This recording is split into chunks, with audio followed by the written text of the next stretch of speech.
un milliardaire rentra tardivement chez lui, pour découvrir son employé de maison couverte de contusions, et son fils détenant la vérité.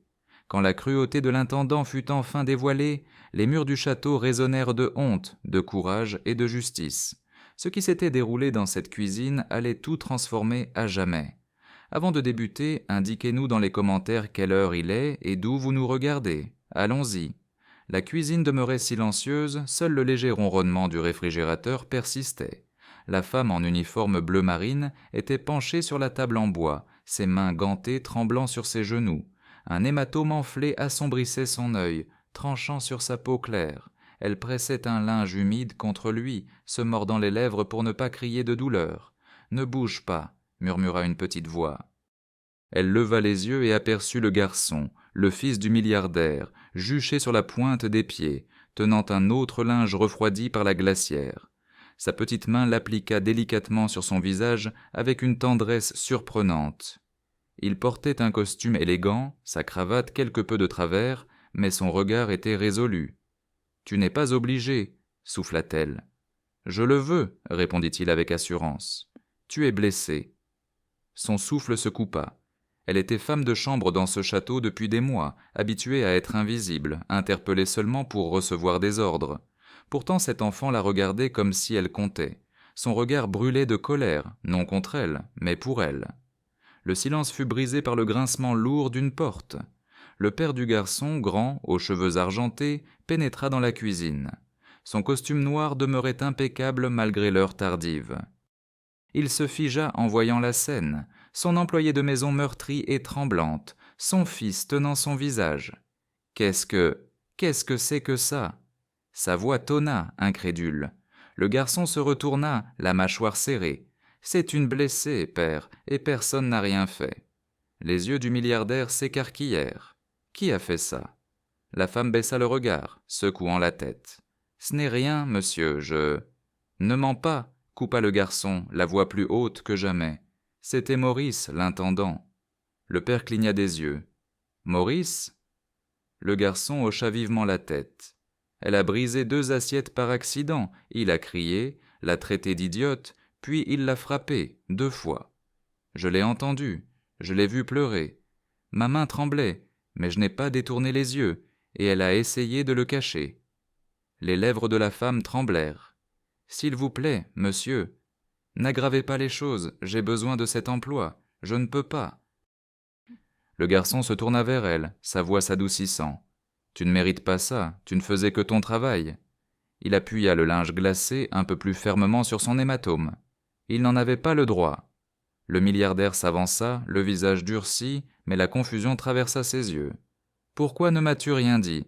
Elle laissa échapper un rire brisé, amer hélas. « Vous le dire, et risquer d'être congédié. Monsieur, j'ai vu ce qui arrive aux employés qui se plaignent. On nous remplace, on nous oublie. J'ai une fille à nourrir, un toit à garder. Je ne peux pas perdre ça. » Ses mots tremblaient, mais une force s'y cachait. Le père regarda la femme, puis son fils. Pour la première fois, il remarqua les mains de l'enfant, si petites, mais fermes, défiantes. Son fils ne pleurait pas pour lui-même, il se battait pour elle. « Tu aurais dû me le dire », murmura le milliardaire encore, plus doucement, comme à lui-même. L'employé de maison secoua la tête.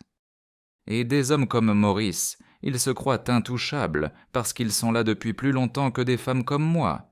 Ils pensent que vous lui faites plus confiance qu'à celles qui récurent de vos sols. » La mâchoire du garçon se contracta, puis il lança. « Écoute-moi, père, je l'ai vu, je l'ai entendu. Si tu le laisses rester après ça, alors à quoi servent toutes tes règles et tout ton argent si tu ne peux même pas protéger ceux qui travaillent pour toi ?» Le milliardaire fixait son fils, stupéfait. C'était la première fois que le garçon lui parlait avec une telle fougue. Sa voix n'avait plus rien d'enfantin, elle portait le poids de la vérité. L'employé de maison pressa son gant contre sa poitrine, essayant d'apaiser sa respiration.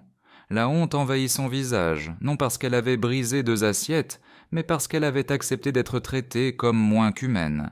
« Je suis désolée, » murmura-t-elle. « Non, » coupa le garçon, sa voix tremblante de rage et de compassion. « Ce n'est pas toi qui dois t'excuser, c'est lui. Il t'a brisé, pas les assiettes. » Ses yeux s'écarquillèrent, des larmes jaillissant malgré ses efforts pour les retenir. Elle avait enduré les insultes, les longues heures, les mains douloureuses, mais cette défense, venant d'un enfant, perça son cœur plus profondément que n'importe quelle blessure. Le milliardaire resta figé, regardant son fils porter la douleur de l'employé de maison comme si c'était la sienne. Et dans cette cuisine silencieuse, une vérité s'imposa à tous. La richesse du château l'avait aveuglé, mais pas les yeux de son fils. Le garçon leva son regard vers son père, défiant. « Tu ne peux plus te taire, tu ne peux pas. » Le milliardaire déglutit avec peine, mais avant qu'il ne puisse parler, l'employé de maison reprit d'une voix brisée. « S'il vous plaît, ne me renvoyez pas, ne m'expulsez pas. Il ne le fera pas cette fois. » Je ne le laisserai pas. La cuisine paraissait étouffante, le silence plus lourd que la pierre. La mâchoire du milliardaire se crispa, mais sa voix fut basse. « Dis-moi tout, plus de secrets. » L'employé de maison se figea, ses doigts gantés se tordant. Elle baissa la tête, la honte colorant ses joues. « J'assurais le service du dîner, monsieur. La porcelaine d'Italie, des assiettes qui coûtent plus que ce que je gagne en un mois. » Mes mains étaient fatiguées. Une m'a échappé, puis une autre, toutes deux brisées. Le garçon la regarda, les yeux ardents, puis se tourna vers son père. Et Maurice a vu. Sa poitrine se souleva vivement. Il est entré dans la cuisine en criant, ses mots tranchaient comme des couteaux. « Femme inutile, il m'a traité.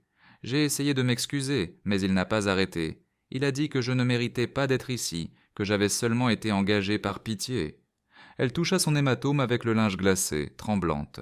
« Il m'a frappé une fois au visage. Quand j'ai trébuché, il m'a saisi et m'a frappé encore, ici même, dans cette maison. » Les poings du garçon se serrèrent à ses côtés. Et j'étais là. Je l'ai vu. Sa voix se brisa, mais son regard ne flancha pas. Elle ne s'est même pas défendue. Elle répétait seulement « Je suis désolé, je suis désolé ». Il se tourna vers son père, les yeux brillants de larmes retenues. « C'est ça qui m'a détruit. » Elle s'excusait alors qu'il la frappait. La respiration du milliardaire devint saccadée, son visage rougit d'un mélange de colère et de honte. Et Maurice a cru qu'il pouvait, dans ma propre maison. L'employé de maison murmura « Il m'a dit de ne rien dire. Il a dit que si je parlais, vous le croiriez, lui, pas moi, que vous me jetteriez dehors sans hésiter. Il est ici depuis des années. Je ne suis qu'une femme de chambre. » La petite voix du garçon coupa sa peur. « Tu n'es pas juste quelque chose, tu es une personne. »« Tu comptes. » Ses yeux se remplirent de larmes, ses lèvres tremblant. « Ce n'est pas à toi de dire ça, jeune maître. Ça aurait dû venir de lui. » Le milliardaire se détourna, faisant les 100 pas, ses chaussures luisantes claquant sur le carrelage, la rage déformant son visage. Où est-il maintenant? L'employé de maison déglutit difficilement. Dans ces quartiers, je lui ai promis de garder le silence. C'est pour ça qu'il m'a laissé tranquille. Je ne voulais pas d'ennui, s'il vous plaît, monsieur. Mais le garçon l'interrompit, avançant, le menton relevé. Tu ne peux pas le garder. Si tu le fais, alors tu ne vaux pas mieux que lui. Les mots frappèrent comme une lame. Le père se figea, regardant son fils comme s'il le voyait pour la première fois, non plus comme un enfant, mais comme quelqu'un de plus courageux que lui. Quelques instants plus tard, la porte de la cuisine grinça. Maurice, l'intendant, grand dans son uniforme noir, entra nonchalamment, s'essuyant les mains avec un linge. Il se figea net en voyant la scène. L'employé de maison tenant de la glace contre son visage, le garçon le fixant avec fureur, et le maître de maison, dont le regard brûlait à travers lui. « Monsieur, » balbutia Maurice en se redressant. « Assez » coupa le milliardaire, sa voix tremblante de rage. « Comment as-tu osé ?» Maurice pâlit. « C'était un accident. Elle a laissé tomber vos assiettes, monsieur. Des assiettes chères. Et cela t'a donné le droit de lever la main ?» Le milliardaire s'approcha, le dominant de toute sa hauteur. « Tu as levé la main sur elle, dans ma propre maison. » Maurice ouvrit la bouche, mais aucun son n'en sortit. Le garçon cria avant lui. « Je t'ai vu, ne mens pas. Tu l'as insultée, tu l'as frappée, et tu as ri quand elle pleurait. » L'employé de maison cacha son visage, sanglotant doucement. La voix du milliardaire tomba, calme et mortelle. « Tu as déshonoré cette maison, tu es fini, pars ce soir. » Maurice se raidit, son orgueil jaillissant après toutes ces années. « Monsieur, vous croyez sa parole plutôt que la mienne ?» Le garçon s'avança, avant que son père ne réponde. Sa voix se brisa, mais brûlait de feu. « Pas seulement sa parole, la mienne. Et je ne mens pas. Si tu ne me crois pas, alors tu ne crois pas ton propre fils. » Les mots frappèrent comme le tonnerre. Maurice chancela, ses yeux allant du père à l'enfant. Pour la première fois, la peur traversa son visage. Le milliardaire avança encore, sa voix tremblant de fureur contenue. « Tu as levé la main sur quelqu'un sous mon toit ? Tu pensais que son silence te protégerait ? Mais ce soir, tout s'arrête. Fais tes bagages et pars. Si tu n'es pas parti dans 1 heure, je veillerai à ce que la justice s'occupe de toi. » Maurice déglutit, toute sa résistance s'éteignit. Il tourna les talons et sortit en trombe, marmonnant dans sa barbe, mais les épaules affaissées par la défaite. Le silence retomba, lourd, brut. Les genoux de l'employé de maison fléchirent, mais le garçon lui saisit la main. « C'est fini, » chuchota-t-il. Elle pleura, secouant la tête. « Je ne pensais pas que quelqu'un oserait un jour me défendre. Pas ici. » La voix du milliardaire s'adoucit. « Tu n'aurais jamais dû avoir peur. Je t'ai laissé tomber. » En laissant croire à cet homme qu'il avait plus de pouvoir que de décence. Mais c'est terminé. Il s'interrompit, croisant les yeux de son fils, parce que mon garçon m'a rappelé ce que signifie protéger ceux qui ne peuvent pas se défendre.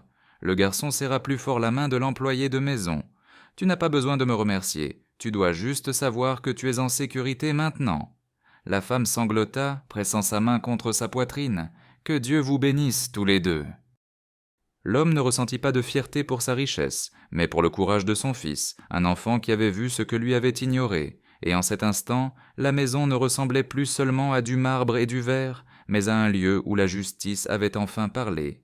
Si cette histoire vous a touché, n'oubliez pas de cliquer sur « J'aime » et de vous abonner à Stories That Matter pour découvrir d'autres récits émouvants, intenses et pleins de surprises.